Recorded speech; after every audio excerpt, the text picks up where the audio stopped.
গোপালগঞ্জের টুঙ্গিপাড়া উপজেলায় গ্রামীণ ঐতিহ্যের অন্যতম উৎসব নৌকাবাইজ প্রতিযোগিতা জমকালো আয়োজনের মধ্য দিয়ে অনুষ্ঠিত হয়েছে। গতকাল শুক্রবার বিকেলে উপজেলার বর্ণিবাওরে এই নৌকাবাইজ অনুষ্ঠিত হয়। টুঙ্গিপাড়া উপজেলা বিএনপির উদ্যোগে আয়োজিত এই প্রতিযোগিতা স্থানীয় জনগণের মধ্যে উৎসবমুখর পরিবেশ সৃষ্টি করে। অনুষ্ঠানে প্রধান অতিথি হিসেবে উপস্থিত ছিলেন কেন্দ্রীয় স্বেচ্ছাসেবক দলের সভাপতি এস.এম. জিলানী।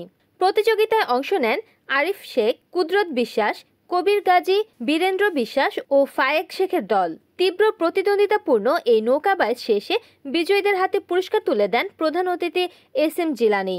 অনুষ্ঠানে আরও উপস্থিত ছিলেন গোপালগঞ্জ জেলা বিএনপির যুগ্ম আহ্বায়ক অ্যাডভোকেট আবুল খায়ের, জেলা বিএনপির সদস্য এস.এম.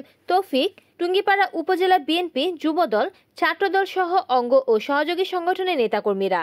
এই নৌকাবাইজ প্রতিযোগিতা শুধু গ্রামীণ ঐতিহ্যের একটি অংশই নয়, বরং স্থানীয় জনগণের মধ্যে ঐক্য ও উৎসাহ সৃষ্টিতেও গুরুত্বপূর্ণ ভূমিকা পালন করে। এই ঐতিহ্যবাহী নৌকাবাইজটি সম্পূর্ণ করার ক্ষেত্রে না, আপনাদেরকে ধন্যবাদ জানাই। আমাদের দলের পক্ষ থেকে, ব্যক্তিগতভাবে আমার পক্ষ থেকে আমি ধন্যবাদ জানাই আইন শৃঙ্খলা রক্ষাকারী বাহিনীর সকল সদস্যকে, বিশেষ করে আমাদের থানার ভারপ্রাপ্ত কর্মকর্তা সহ এডিশনাল অফিসার ছিলেন এখানে। আমি সকলকে আমাদের ব্যক্তিগত পক্ষ থেকে, কমিটির পক্ষ থেকে ধন্যবাদ জানাচ্ছি। আপনারা সবাই যদি সহযোগিতা করেন, আগামী বছর যদি আমরা বেঁচে থাকি, এর থেকে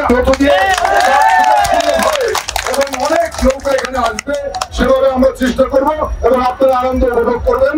আপনাদের সকলকে আজকের এই নৌকাবাইজ উদযাপন করার জন্য, সকলে অংশগ্রহণ করার জন্য, উপভোগ করার জন্য আবারও আপনাদেরকে ধন্যবাদ জানাচ্ছি। সবাই ভালো থাকবেন।